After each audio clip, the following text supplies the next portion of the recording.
Attorney General, this is an outrageous, unprecedented slush fund that you set up.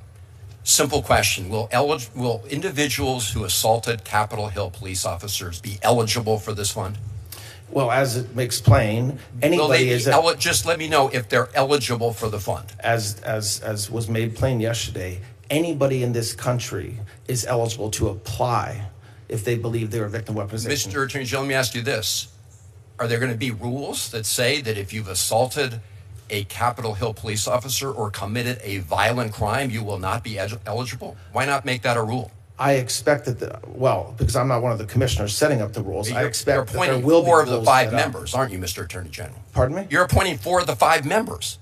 I am appointing all 5 members. You can certainly set up the rules. I would hope you would make a rule that anyone convicted of assaulting a police officer of a violent crime is simply not eligible. They should not apply.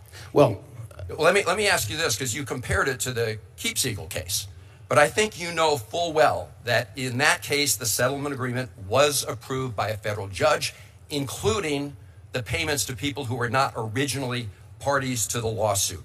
No federal judge has approved this fund, have they, Mr. Attorney General? No federal judge did approve this. So that's a big difference between this case and the case that you compared it to. No, it's not.